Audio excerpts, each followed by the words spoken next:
No Country for Old Men. Let's get into this. Love the fucking movie. Think it's amazing. Smart antagonist versus not as smart protagonist.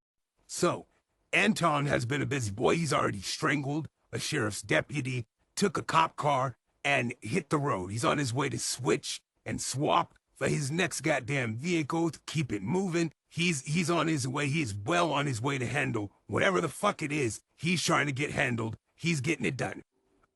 Llewelyn, on the other hand, contaminated a crime scene with both his fingerprints and his shoe prints. Found a guy who's still hanging on to life by a goddamn thinnest of threads and stumbled up onto some damn freak's powder.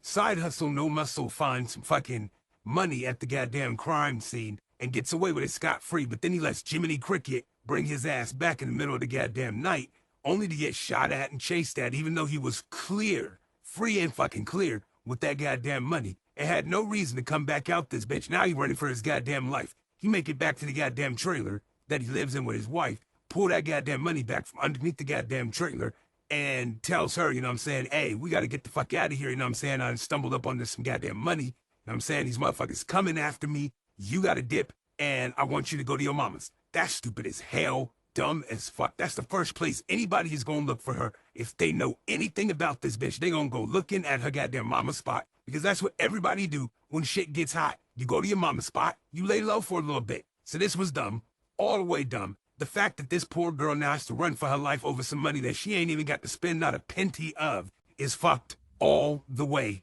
up. Anton, a.k.a. Negan's little brother, is apparently an associate of the dudes that were trying to clap Llewelyn the other night when he was running for his life. So he done got Llewelyn's goddamn address off the car that he left at the crime scene, like he left his fingerprints and shoe prints, whatever, and is digging around inside a trailer after breaking in so easily. And what does he find inside there? Everything he need in order to locate him, a goddamn phone bill with the name and phone number of all their closest relatives and friends and shit, making it mad easy to track this motherfucker down. Llewelyn is new to this and very much so not true to this, so he goes one town over and rents a goddamn hotel in hopes that, you know, he can throw some shit off, takes the goddamn money and puts it up in the goddamn AC because, I don't know, I guess he's hoping that if somebody breaks in, he can convince them he don't have the goddamn money. Meanwhile, he's just chilling in the AC. And all the while, he still hasn't went through this briefcase, busted it open, counted out that money to see what all is there. Is there something else underneath the money? Is it all money? He don't know. He ain't checked. So, baby Negan, as it turns out, has a tracking device wedged inside the goddamn money, and he's currently tracking it on his own side, listening to the beeps as he gets close. And apparently, he's a fucking huge Celine Dion fan because he drove all night to get to you. And, yeah, tracks Llewelyn all the way to the goddamn hotel that he's staying in. Gunfire arises, a shootout, because apparently the people he's supposed to be associating with have also tracked the goddamn money to the same spot. He thought he was the only person tracking it, so that becomes this whole big beef between him and them. There's this whole shootout, misunderstandings. He thought he was going to get it. They thought, you know what I'm saying, they had it on lock. They thought, you know what I'm saying, it was purely for them. It was their job. They could handle it.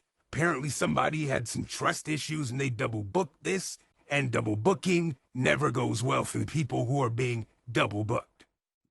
So, after barely surviving the fucking shootout at the last hotel that he was in by the skin of his goddamn teeth, like who the hell knows, what does he do though? He just switches hotels, moves into a new hotel for that night, laying down. He puts in a little bug inside the goddamn dude at the counter's ear and is like, you know, hey, if somebody else checks in, you know what I'm saying, if anybody else checks into this hotel room, you know what I'm saying, call me upstairs. Now, that's kind of smart, but a smarter idea would be, how the hell did he fucking find you at just some random ass hotel?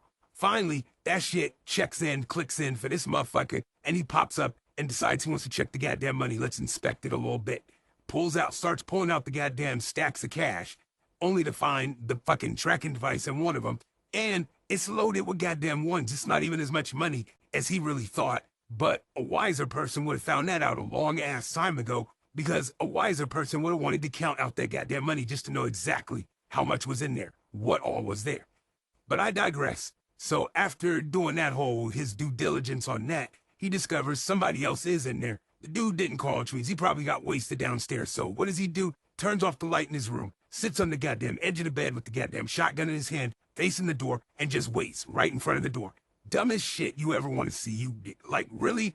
If a person that's coming in the goddamn door has their goddamn gun drawn and they shoot through that door, you kind of fucked. Which ends up happening. He's kind of lucky that it wasn't a gun, and instead it was, a little bolt action, shit that just pops the fucking lock off. Still hurt like a motherfucker, though. So, first tango is going down between these two motherfuckers. And surprisingly, Mr. I don't use my brain that often, or I'm not that good at planning shit, is getting the fucking upper hand. You know what I'm saying? He done got wounded and shit, but he also done fucking winged fucking baby Negan in his goddamn shit. So, they both limping, they both leaking, they both out here doing BAD.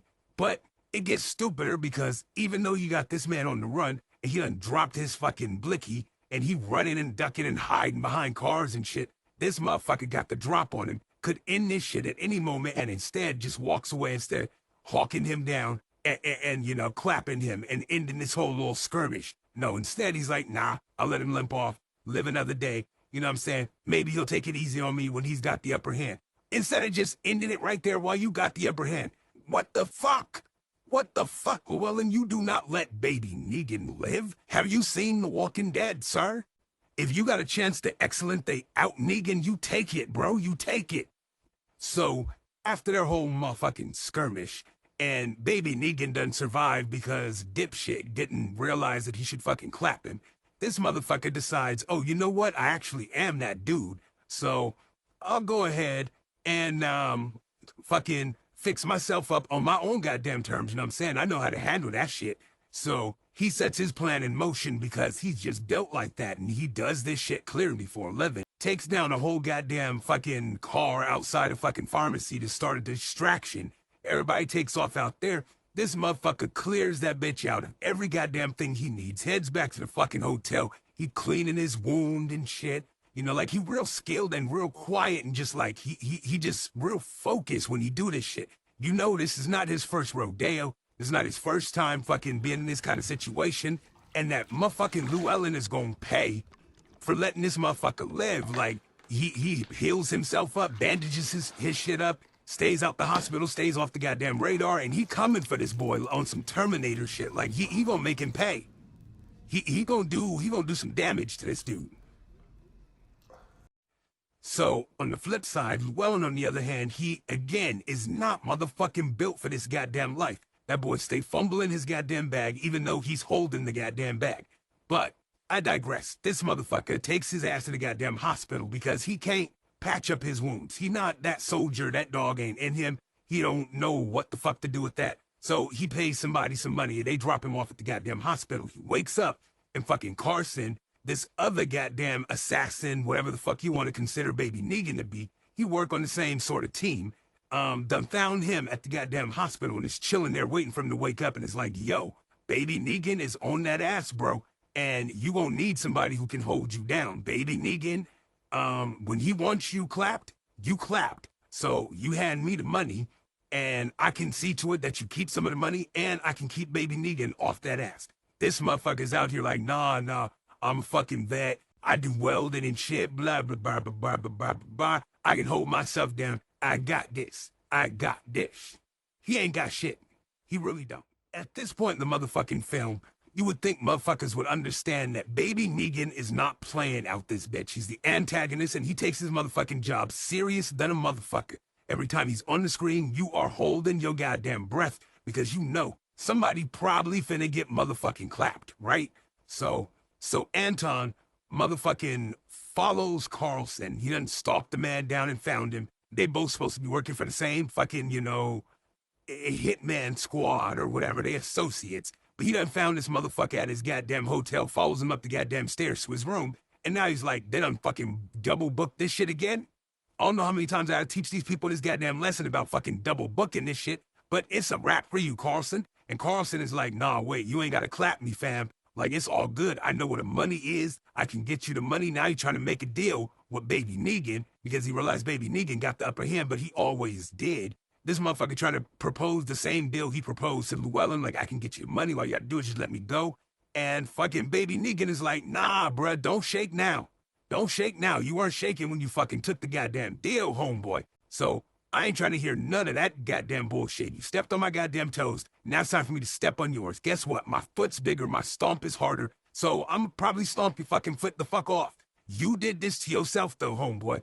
So right as they having this whole little fucking verbal sparring sesh, Llewelyn fucking calls because Carlson gave him a goddamn card at the hospital and told him call him if he wanted to work out a deal or some shit.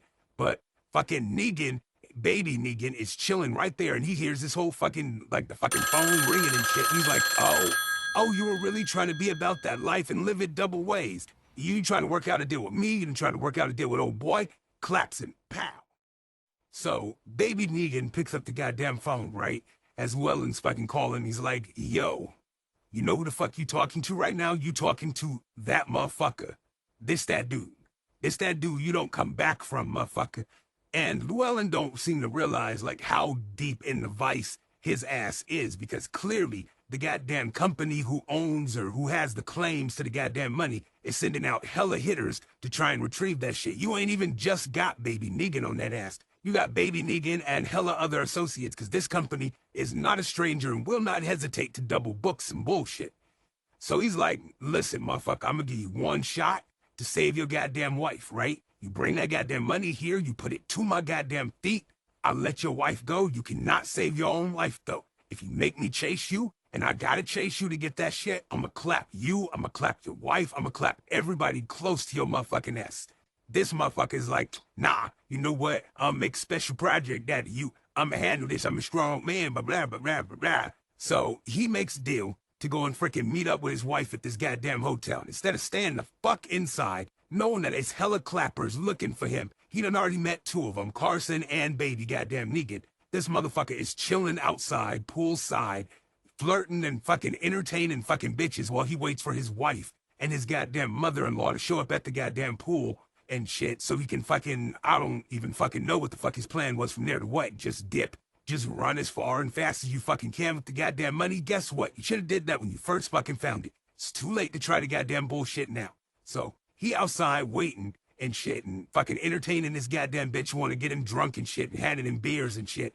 Only for what to happen. This is where he meets his goddamn end. Right here, poolside entertaining bitches. What happens? Llewelyn fucking Moss gets fucking clapped. And you find his goddamn body just floating in the goddamn pool like the dumb sumbitch that he fucking is. Poor fucking Llewelyn. So that promise that baby Negan made fucking Llewelyn in the beginning, here we are. No cause to hurt me. No. But I gave my word. So this motherfucker, you know, is the most fucking prolific of antagonists you ever gonna fucking meet. If he say he gonna do some shit, he gonna do that motherfucking shit. Now, he promised this boy he was gonna clap his fucking wife if he ain't handing that goddamn money over. This bitch thought he could handle it. Oh, I got this. I'm gonna make a project out of you. What ends up happening? He gets clapped. This motherfucker sitting down with his wife and like, listen, I tried. I gave your husband the opportunity to fucking save you, but you know what I'm saying? He didn't take that opportunity. Just like that dumb sumbitch didn't take every other fucking opportunity he had before this, before it even came to this fucking point. Like, he had the opportunity when he fucking found the goddamn money to fucking go through it, find the tracking device, throw that shit. Boom, different outcomes. He had the opportunity to not fucking come back out there to give some motherfucker you don't even know goddamn water. But you did that dumb shit. Led them back to you, left your fucking card, it's got your fucking name, everything to track your ass down. You had the opportunity in the fucking hospital when he said, give him the money, your wife stays alive. You had the opportunity when Carson fucking approached you and was like, hey, I can help you, I can keep you alive. Maybe even let you keep some of the money, but you gotta work with me. No, this motherfucker was hard-headed, and now this is this. Schemes, scream, schemes and scream. If you laugh, go ahead, hit that motherfucking like button. If you disagree, share it with me in the comments section. And if you like what I do, follow me, fool. All right, I'm out.